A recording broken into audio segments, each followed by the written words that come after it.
Talk about Arizona's dirty laundry. John McCain was a United States Senator from Arizona. His father-in-law was a guy named James Hensley, who was an Arizona businessman. He fell in with the wrong crowd when he was Hensley fell in with the wrong crowd when he was a young guy, and he ended up taking the rap, a prison rap, for a guy named Wheeler Dealer, this guy Kemper Marley, over a liquor violation law back in 1948. Hensley hired the best representatives he could to service him in court, including a former Chief Justice, William Rehnquist. He got slammed away for a year anyway. There was nothing he could do about it. So when Hensley gets out of jail, Marley needs to keep him quiet. So he buys his silence. He gives him a lucrative Phoenix-based Budweiser beer distributorship, and he becomes extremely wealthy from that. We move ahead to a sweltering hot day, summer 1976. Don Bolles is a reporter for the Arizona Republican News. He steps into his Datsun, puts his foot on the pedal, boom, gets blown to bits. Parts of his body were found 10 feet from the burning car. It was a huge bomb.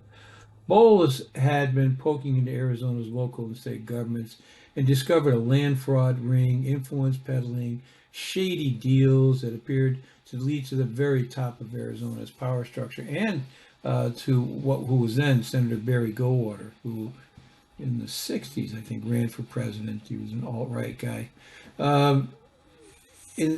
If the purpose of murdering Bolles was to cover up a series of crimes, it was a big mistake. All it did was to enrage the international news, and hundreds of newspapers sent people down to Arizona to look into this. It was a big boo, they shouldn't have done it.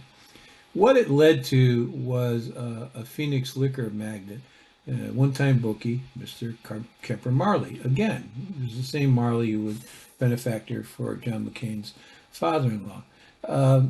Marley had direct ties to this mafia guy named Peter Licovelli. Marley was a major financial and political power in the state, and he wanted to take back his seat on the Arizona Racing Commission for who knows why. He already had been appointed to the post in 1976 by the governor. He resigned 7 days later when his ties to organized crime were found out. The reporter who made the connection between the mob, Licovelli, and Marley was Don Bolles. Although he was never charged with the murder, most reporters agreed that Marley had either had something to do with it, ordered it, whatever. Their suspicions were confirmed when this guy, John Adamson, an alleged burglar and arsonist, confessed to blowing up Bolles' car. During the trial, a witness named Howard Woodall testified that Adamson, the guy who said he blew up the car, had told him Bolles was killed because he uncovered evidence of a loan swindle that involved Marley, Barry Goldwater, Robert Goldwater, and Harry Rosenzweig. The Bolles-Marley connection to the Goldwater brothers was only one of the really many associates made between those guys and the underworld over the years, over the decades. Robert Goldwater, the senator's brother, was a longtime friend of Mo Dalitz, the guy who built Las Vegas, the mob guy who built Las Vegas. Dalitz was president at the Atlantic City Crime Conference in 1929. He was an all-important power in the 1943 summit at the Waldorf Astoria.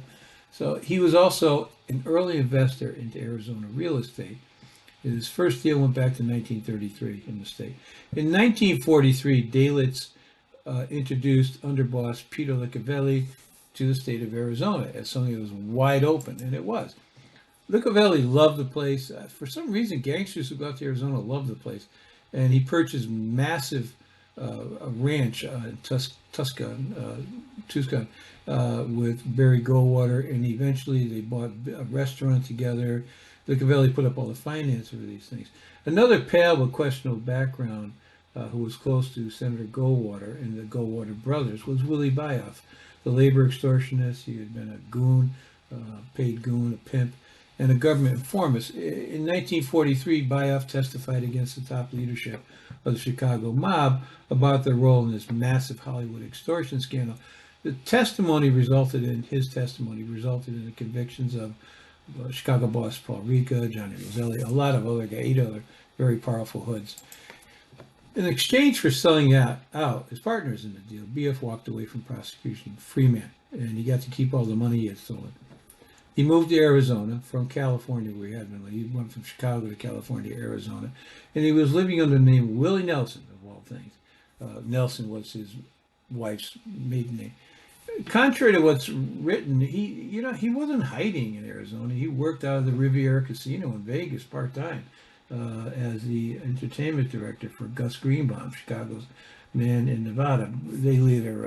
The mob later murdered Greenbaum and his wife. Anyway, Willie Bioff was outgoing, he's likable, he's rich. He was natural for politics, and so he became popular with the elite in Phoenix society, and that's how he met Barry Goldwater in 1952. They became very close friends. Goldwater was a brigadier general in the Air Force Reserve, and he flew Willie Bioff and his wife all over the state to attend various political functions and parties and so forth. And Willie landed a steady flow of cash and pumped it into Goldwater's political campaign chest. He even loaned Goldwater $10,000 for a farming investment in Southern California. So they were very close. A month before the mafia killed Bioff, Willie and his wife and Barry Goldwater and his family vacationed together in Vegas. In 1955, the mob guy, Peter Lecovelli, Mo Dalis' old pal and Paul Rico's pal, started to shake Bioff down for cash. He was doing it with the consent of Paul Rico, a guy going to jail as a result of Bioff's testimony. So Bioff paid for a while, and then he started to say, nah, I'm getting sick of this. I have good friends who are powerful senators, and so I'm not paying anymore. Next morning, Bioff gets out, he gets into his Ford pickup, steps on the gas, boom, he gets blown to death. They found his arm up in a tree.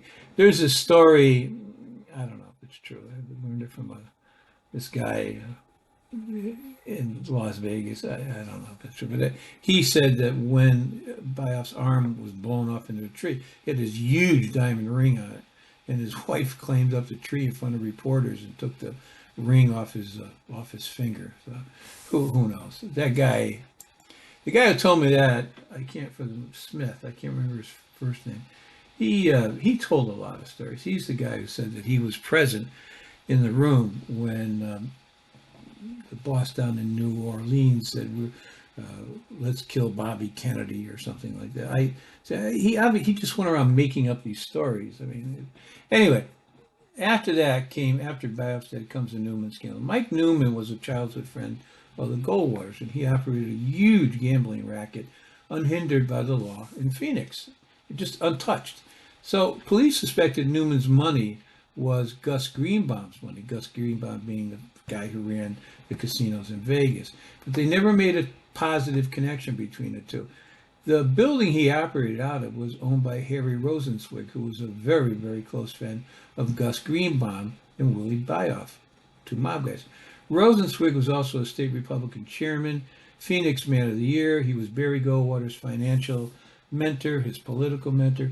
When Newman's gambling operations were eventually closed down and charges were brought against him, Barry Goldwater used his political weight to get Newman a very lenient sentence, outstanding prison conditions, and so forth. Goldwater's brother, Bobby, who was very troublesome, was said to be Newman's best